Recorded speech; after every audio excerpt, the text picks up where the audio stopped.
Hi everyone, welcome to Digital Source episode 8. Today we're going to be discussing the importance of rethinking your customer engagement strategy ahead of 2026. My name is Anthony Bingham, Strategy Director at Visualsoft, and I'm joined today by some fantastic guests. I'll let Anil introduce himself first. So I am currently the chief exec of a women's footwear brand called Moda and Pelle. So we've got around 50 stores and concessions throughout the UK. We also trade on the web, and we also work with some third parties like Next and John Lewis. Brilliant. And Rowan? Yes, so I'm Rowan McFadden, Customer Success Manager at Attentive. Attentive being an SMS and email provider, working with lots of different great brands to make sure your engagement strategy is strong for your customers. And one of our amazing brands is Moda and Pelle. Brilliant. Let's get started. So as we know, customer engagement has changed a lot recently. Before we dive into the tools and tech, it'd be good to get each of your opinions on how customer engagement has changed in recent years. Starting with you, Anil. Yeah, so like I said, we've been around for about 50 years, so we are a heritage brand in the UK, and our founder is still very much part of the business. And when he talks about customer engagement, very passionate about customer engagement, loves to go out into stores and train the staff, build that understanding of what a customer wants and what they need. That has evolved quite significantly. So back in the old days, it was really easy to get a direct conversation with a customer and get some feedback really quickly, and it's rich information as well. That has obviously evolved somewhat. So now you've got multiple channels. So not only do we communicate to them from a retail perspective, but we also communicate with them from a web perspective, and also from a third-party perspective to an extent. Each of them then have a multitude of methods to communicate, such as email and SMS. So therefore, the way that in which we communicate with customers is forever evolving. It's become significantly trickier to really get that consistent message. So from our perspective, we get first-party data, which is integral to understand what customers do. Trying to use preference centers to gather as much information as possible. But now customers have so much noise within the market. So in order to break through that noise, it's imperative that brands really have a really clear message, have some really clear brand values in terms of what they want to try and achieve. And like Stephen, who's the owner of the business, says, have an understanding, have an awareness of what that consumer wants, and see how we can fulfill that need from a product point of view. Any further thoughts from your side, Rowan? Yeah, I mean, I guess, you did nail it on the head there, Anil, in terms of, it's changed a lot over the last few years. I think from our side, we've seen that through engagement surveys that we've run, consumers are saying that 80% of them feel more connected to a brand that really understands their needs. So I think that just, that says it all in terms of, marketers are having to try even harder to really, really understand and personalise their messages. Yeah, I guess that's where Attentive really plugs the gap. When you can't have those one-to-one conversations, or at least not as easily, how do you unlock that level of personalization at scale? And that's where you guys come in. So we know Moda and Pelle has a strong 50-year brand heritage and as well as a growing online presence. How do you guys view that connection between online and offline currently? I think there's lots of brands out there that have that omni-channel presence, and it is a very tricky one to try and partner the two. For us, the main theme within the business is just having that consistency of message, whichever channel that consumer decides to purchase on, whether that's from a retail perspective, whether it's online, whether that's actually with some of the third parties as well. We want to try and make sure that journey that they have is as consistent as possible. And you look at retail, like I say, and it's having that understanding of what that consumer wants, but each consumer is in a different life cycle within their purchase. So is it an awareness piece? Is it a conversion piece? Is it a post-purchase piece? Is it a loyalty piece? It's having that understanding of where that consumer is within that life cycle. That will help dictate exactly what the message should be for that consumer. So we attempt to, like I said, we try and make sure it's as seamless as possible. So from an endless aisle perspective, for example, within retail, some of our stores are quite small, so we may only have 130, 140 options, but we use digital solutions to provide this endless aisle where we can then try to engage them with additional products and so on. So one of the big challenges that Anil's alluded to there is understanding and identifying who your customers are at any one given time. How do Attentive view that identity piece from a technical perspective, and how has AI and automation potentially helped elevate this or change the game in this space? Yeah, so I mean, I guess, brands without understanding who their customers are kind of marketing in the dark. Yeah. So yeah, it's a very important thing to do to get identity right. And I think lots of leading brands now are starting to understand the importance of that identity resolution. And in terms of, the main aspects of how to do that well and how to kind of like nail the identity piece, there's kind of two factors that we really think about. First factor being, if you're a brand that can identify your customers across channels and across devices, that's great. That's first step. And the second being identifying your customers past their cookie browser lifetime as well. And once you have those, it's kind of getting identity really, really nailed. And then the second part of that, where AI and automation comes into play, once the identity is strong, that's when you can utilize AI and automation to deliver those really personalized one-to-one messages that feel like a conversation. You can then start to deliver that at scale and, make as much revenue and ROI as possible for like your whole list. So Anil, you've recently started using some of Attentive's AI solutions to support your engagement. What problems were you looking to solve with those AI solutions, and what early results have you seen? Sure. So as a brand, I think we've mentioned we're good at two things at Moda. We can pick a bloody good shoe is what we're good at, and secondly, we are very tech savvy. And so from our journey from a tech point of view really has been ongoing for quite a while. I think we caught up early, didn't we? And we spoke about the evolution of technology within retail and the business. We've had our own in-house developers for around 25 years, and we've built a tech stack internally that does lots of great things for us. So we've always been utilising technology to really try and make some efficiencies and make the right decisions within the business. From our journey from recent AI exposure, so we recently trialed something in-house. So I think there's probably two areas that we've focused on. That's been the creative and design function, and also from a sort of analysis point of view as well, and obviously from a marketing perspective. So they're the sort of areas that we've really primarily focused on. What we found is it's a really tricky beast to sell internally. So the objective of AI is to free up these amazing people that work with you and allow them to flex their muscles in things that aren't heavy lifting and really focus on the value added that they bring to the business. Feels like relinquishing control to some people. Correct. Yeah. We design footwear in-house, and the guys traditionally will sketch these designs. And we'd come across a few alternative solutions, started to have a look at that. And very quickly we were able to shortlist a few exceptional providers in terms of assisting us to do it. The concept and the ideas is where the value is. There's less value from designing the detail of it in terms of the colour waves and the colour options and these sorts of things. So we started to use AI to really accelerate our design of footwear. And it's worked exceptionally well. So our output, I would say, is maybe 3 or 4-fold from a design point of view. So instead of we may get a couple of thousand options and nail that down to 200-300 within the range. Now you can do thousands of styles every few weeks and really nail down exactly what you want without burning that time. But that initial response from when I sort of spoke to the design team, there was a big long pause, and then it was, oh, I might have a job here. And I can understand that initial thought process from individuals. And actually, once you had to explain to people, AI isn't there to try and replace individuals.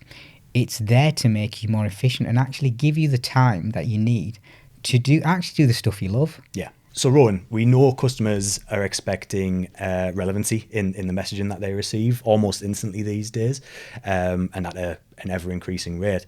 Where are you seeing brands get this right currently, and potentially where are you seeing them get it still wrong? Yeah, so I think the brands that get it right are definitely the ones that can meet their consumers where they are. And by that, I mean, when they can offer triggered messaging such as back in stock, low stock messaging, cart abandonment messages. They're sent to the consumer at the right time when they're most likely to purchase and they're in that buying cycle. And we've seen that brands that do this really well and can trigger these messages well actually see a 20 to 30% increase in revenue. So it really does work. And I think the brands that maybe are falling short are those that don't do this and rely on what we call a batch and blast campaign send. So that's more, a very generic message that can be sent to everybody. It's not very relevant or segmented. It's not personalized. These types of messages, they don't increase your conversion rate most of the time, and also they hurt your engagement because they're kind of teaching your consumers to ignore your communications. So that's definitely not something that we would advise to do. Top tip, if you're still using batch and blast tactics in 2025, certainly time to review your strategy there. Yeah, 100%, yeah. So we've alluded to email and SMS certainly aren't new, but they're being used in new and innovative ways all of the time. How are Attentive ensuring that your brands aren't just using email and SMS as part of transactional moments and more so as part of a wider customer engagement strategy? Yeah, so at Attentive, we create unified customer profiles across the channels. And essentially what we do then is we use each channel for what it does best. So for SMS, think about, you can get a really fast, immediate message to consumers. So SMS is really strong for very immediate alerts, maybe reminders, back in stock messages, all that kind of stuff. Whereas email, you have a lot more space to do a lot more brand storytelling. You have space for more visuals and to tell your consumers a little bit more about features and reviews and things like that. So when you combine the two, you could think of, for example, if there's a new product launch, what a brand might do is send an SMS straight away as, here's the new product to drum up excitement. And then they can follow up with an email that has a lot more information around that product. So all the advantages, all the benefits, how to use it, maybe a before and after photo, maybe some reviews. That's a very nice use case of how you'd use the two really well in unison for the same thing. Yep. And to be honest, what we've seen from our data is that more consumers that are receiving both SMS and email messages from the same brand are 2.4 times, so nearly 2.5 times more likely to purchase than if they was receiving SMS alone. So the numbers really do work or show that it works. And I mean, in terms of opportunity as well, we know that 97% of consumers who are on a brand's SMS subscriber list are also reading brands' emails. So there's really no need not to be sending messages across both channels because there's such a wide opportunity there. And from the results that we've seen, it just increases purchases by more than twofold. Yeah. And we were discussing RCS earlier. Mm-hmm. I guess RCS could amplify those numbers, really start to pump those up. Yeah. I guess almost bridge the gap between traditional SMS and email, where you mentioned sort of like how-to guides, before and afters. You can start to do those things via SMS now as well. Yeah. So exciting for both brands and you guys as a platform. Yeah, definitely.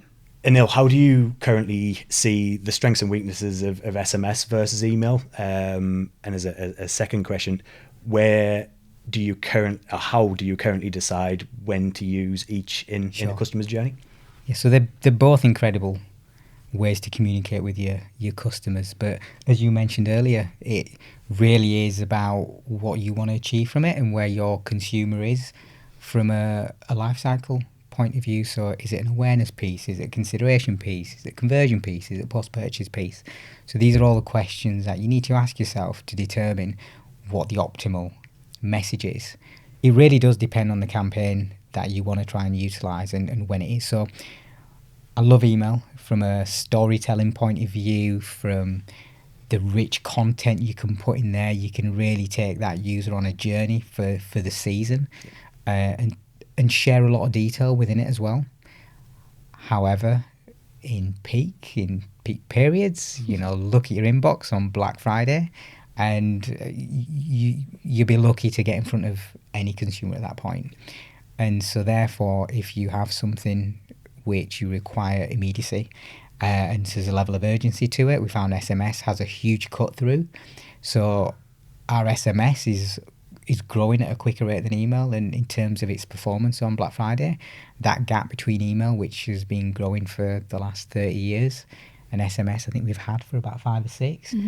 From a performance point of view now, that gap really is starting to close down. So a lot of it just depends on where you are, from where your consumers are, what you want to achieve from the back of it, and also like you say, I think one of the considerations you've got to have is from a cost point of view as well. Yeah. So you've really got to nail down your SMS to get the best out of it.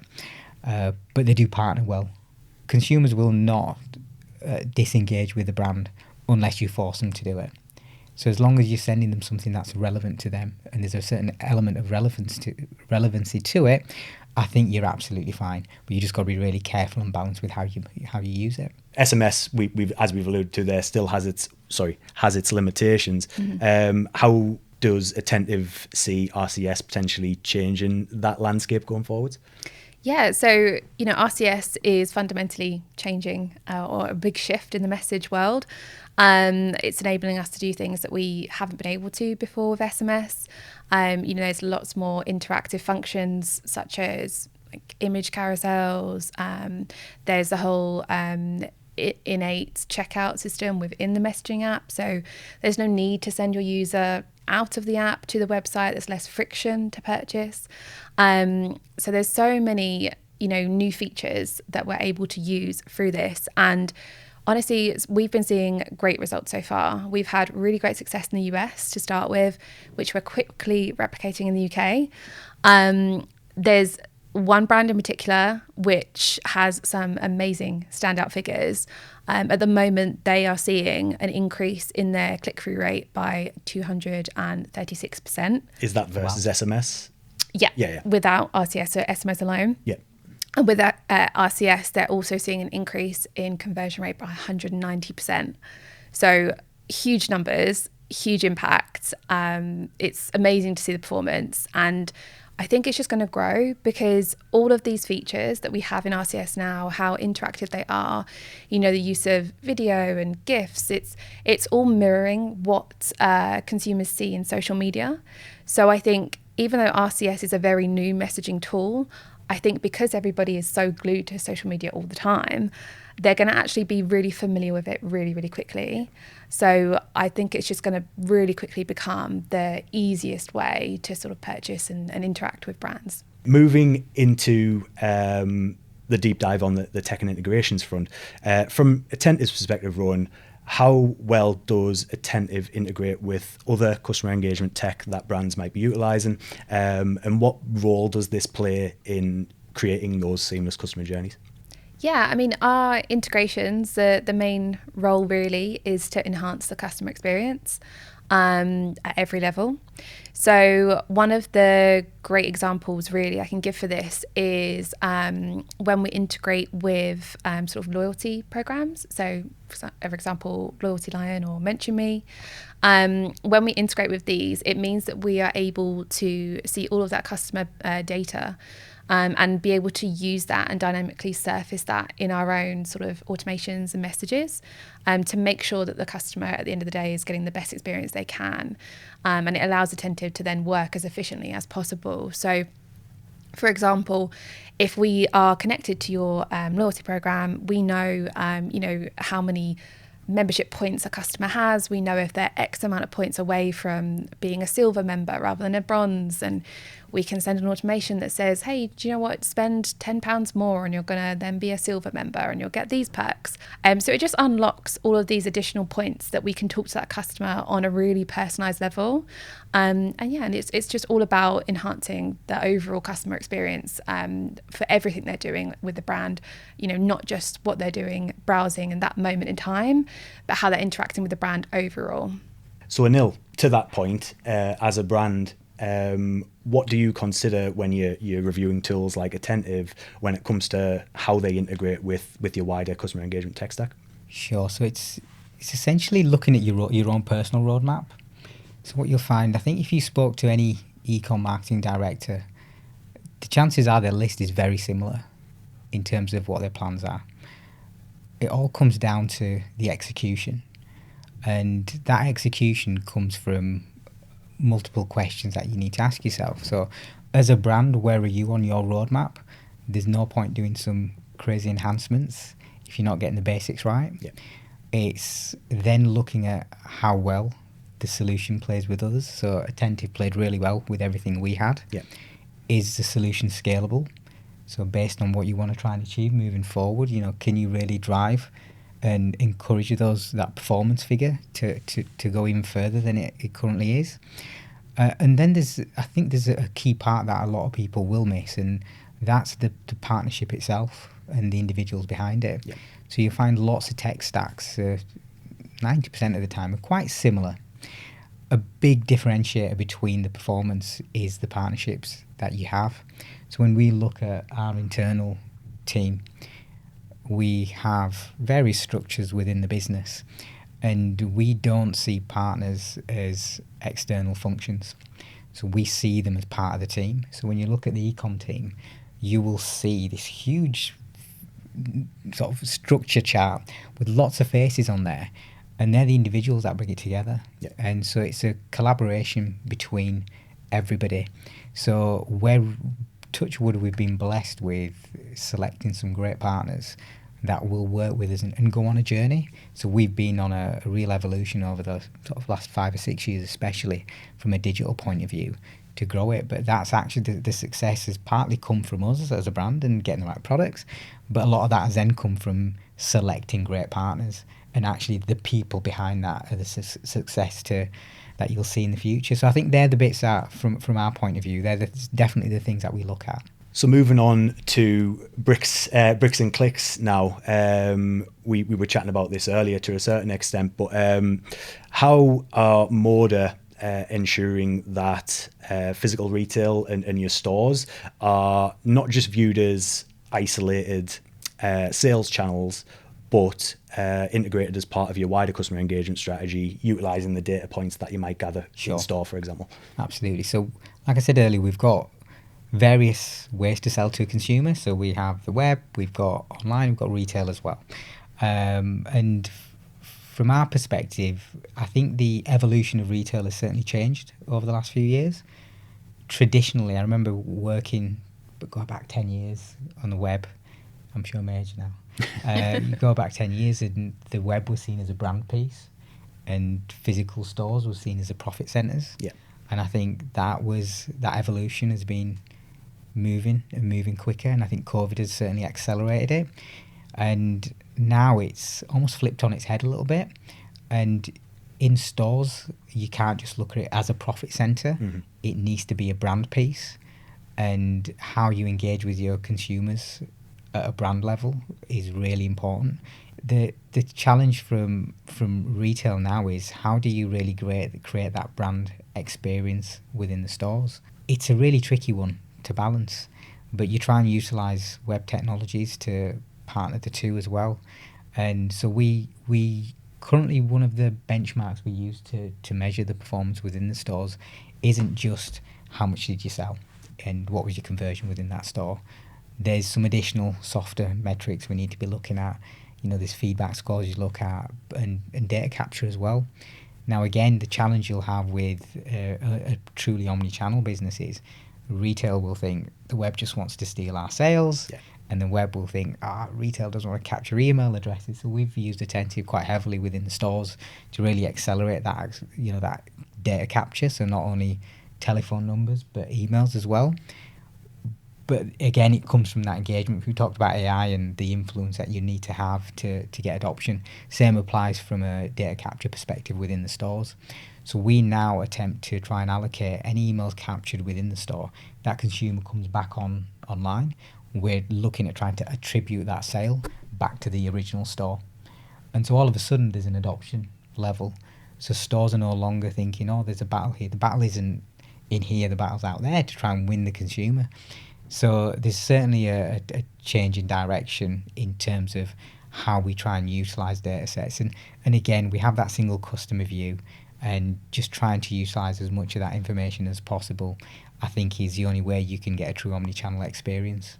So Rowan, following on from that, from Attentive's perspective, how do digital tools and physical retail connect? And out of interest, are more people using SMS or email to try and drive things like in-store footfall?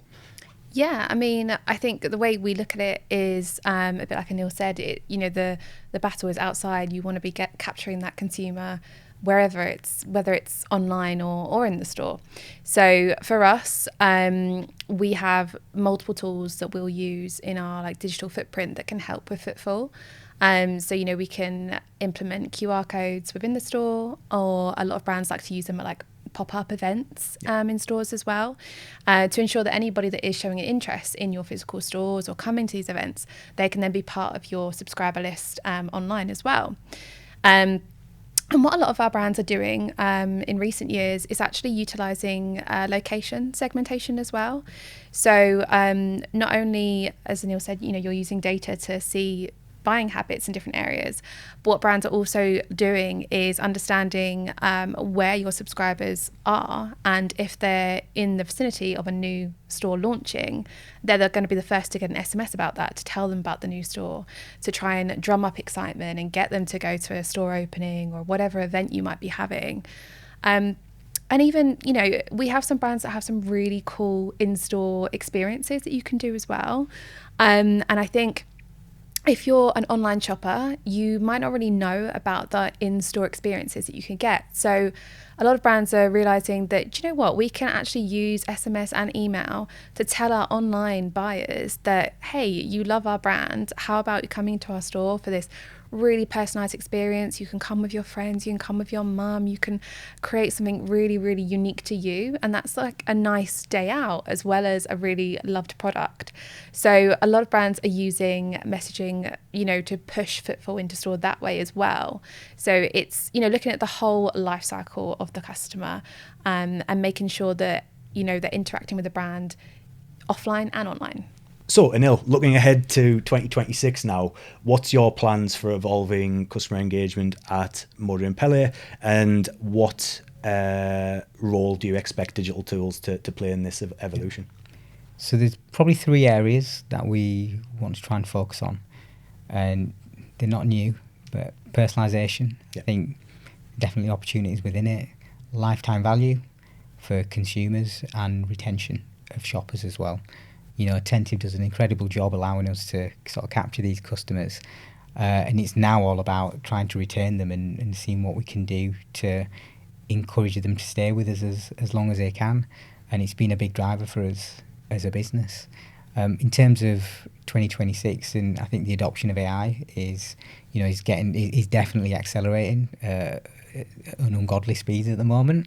So just knowing where that direction is going in terms of how businesses will benefit from it. One of the things that we're looking to try and utilise, I did say earlier that we were good at picking issue and tech. So we're currently attempting to trial frictionless purchasing, which essentially is you can go into a store, you can scan the product, you swipe on the app, and you can leave the shop, and that product will be with you at home. The aim is to have it there to you before you get home. That is the utopia of where we want to be. Nice. And that's true frictionless shopping from our perspective. However, there's obviously steps to do that, but we want people to have a seamless shopping experience, and for us that's trying to utilize tech in order to achieve those outcomes. So that's what we're trying I think some of them are more realistic than others, some of them are more long term, but I think they all play a significant part in the consumer engagement piece.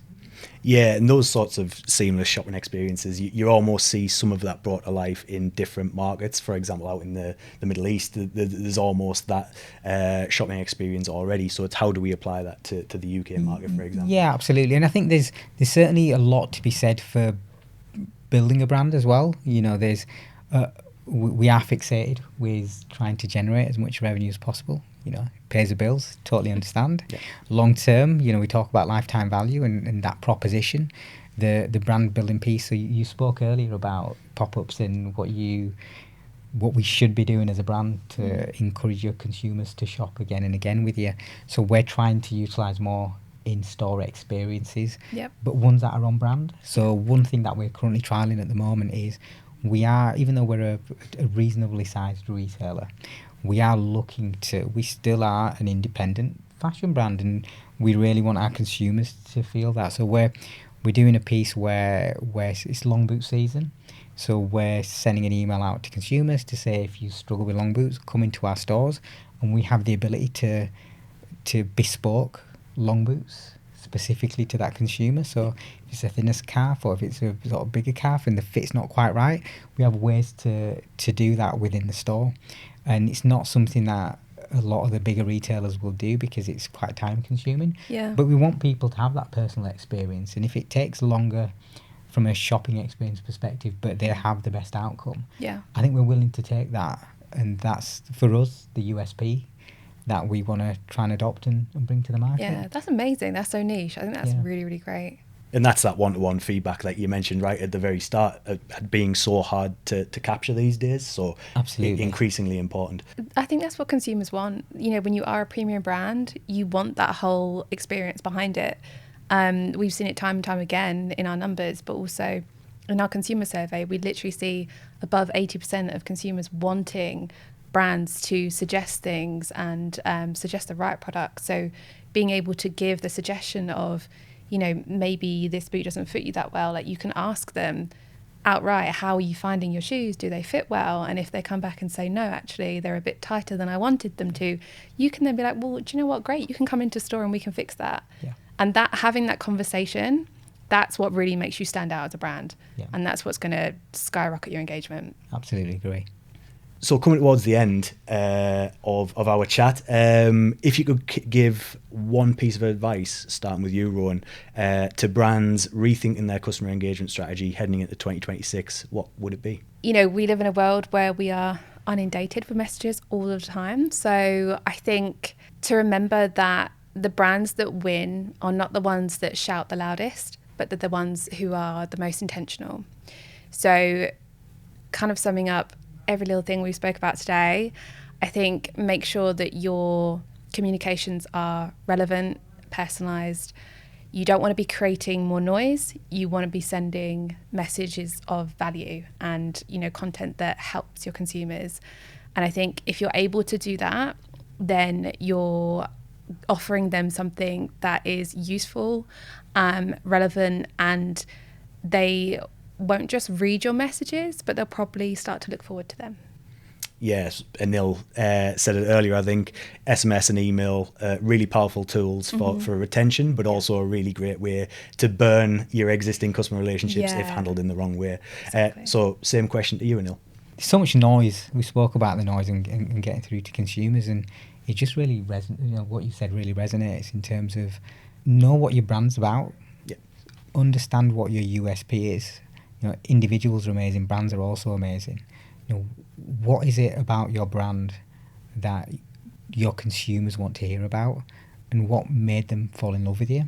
And often people have tunnel vision with this, and they'll just take some basic answers to this. And I think it's a really important question, because once you really do understand what the answer is, and you really truly understand what your consumers are looking for, and you can build a story behind it, all of a sudden there's a wealth of tools you can use that will work, because they've got to tie together. You know, there's some incredible tools like, say, Attentive and email and so on, but it's got to be the right message, and it's got to be the right story, and it's got to make you unique within the market, and they've both got to partner together.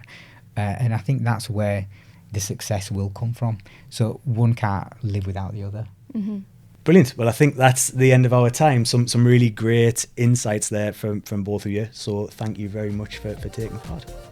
Thanks for the invite. No, I really enjoyed it. Did you enjoy it? I did, yes.